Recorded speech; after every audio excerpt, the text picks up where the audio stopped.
Hello everyone. आज हम incidence matrix के बारे में जानेंगे कि होता क्या है।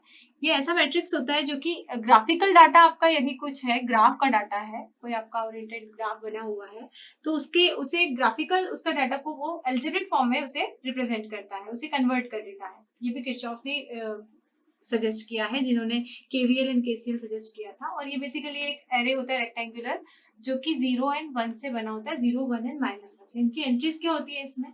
इसे हम मैट्रिक्स ए से रिप्रेजेंट करते हैं। और इसमें इसके एलिमेंट्स क्या होते हैं?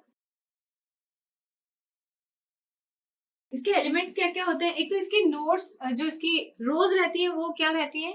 नंबर ऑफ नोड्स दिखाती है। और जो इनके कॉलम्स रहते हैं वो रिप्रेजेंट करते हैं आपके ग्राफ के ब्रांचेस। तो इसके जो एलिमेंट्स होते हैं वो होते हैं A I J is equal to 1 if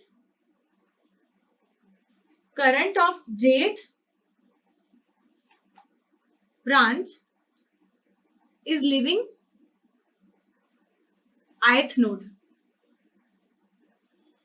J branch का करंट यदि आई नोड से लीव कर रहा है तो वो एलिमेंट होगा हमारा 1 से रिप्रेजेंट होगा। -1 कब होगा?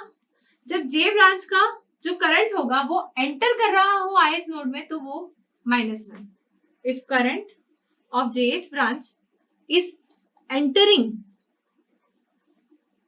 ith node, this will be equal to 0 if branch J यदि आई नोड से कनेक्टेड नहीं है तो वो आपका 0 रहेगा। तो J is not incident at ith node. ठीक, तो सिंपल आपका मैट्रिक्स बन जाता है। आप नंबर ऑफ नोड्स उसमें देख लेंगे, उस नोड पे जितनी ब्रांचेस कनेक्ट होगी वो क्या दिखाएगी? नंबर ऑफ कॉलम्स दिखाएगी। वो नोड आपका पर्टिकुलरली रो में आएगा, और यदि उस नोड से वो ब्रांच करंट जा रहा है, इसका मतलब क्या होगा? वो +1 रहेगा। यदि करंट आ रहा है उस नोड की तरफ तो वो -1 रहेगा। और यदि वो ब्रांच, कोई ब्रांच है वो पर्टिकुलर नोड से नहीं कनेक्टेड है, तो वहां वो एलिमेंट 0 रहेगा। एक होता है रिड्यूस्ड इंसिडेंस मैट्रिक्स। जब आपका एक्चुअल इंसिडेंस मैट्रिक्स ये है, उसकी कोई एक रो पर्टिकुलरली यदि डिलीट कर दी जाती है, आप कोई भी रो उसमें से यदि डिलीट कर देते हैं, तो आपका बन जाता है रिड्यूस्ड इंसिडेंस मैट्रिक्स। इसका डायमेंशन क्या होगा? n-1 into cross B. ये क्या है? n क्रॉस बी है, और ये क्या है? n-1 cross B. ठीक है, एक रो आपने उसमें से डिलीट कर दी। ठीक है, तो ये कुछ प्रॉपर्टी रहती है आपकी इंसिडेंस मैट्रिक्स की। इंसिडेंस मैट्रिक्स के किसी एक पर्टिकुलर कॉलम का जब अगर आप देखते हैं, तो हर एक कॉलम की यदि आप एंट्रीज को चेक करते हैं, तो इंडिविजुअल कॉलम का यदि आप सम करते हैं तो 1 +1 -1 ऐसे करके उसका एलिमेंट्स का सम आपका 0 आता है।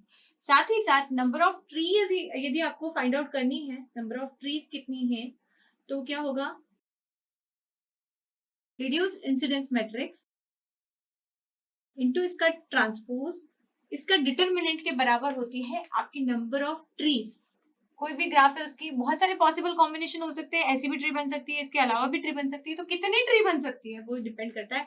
ये रिड्यूस्ड इंसिडेंस मैट्रिक्स जो आपने फाइंड आउट किया है इनटू इसका ट्रांसपोज, इसके मैग्नेट, इसका जो डिटरमिनेंट निकलेगा उसके बराबर आपके नंबर ऑफ ट्रीज के कॉम्बिनेशन हो सकते हैं।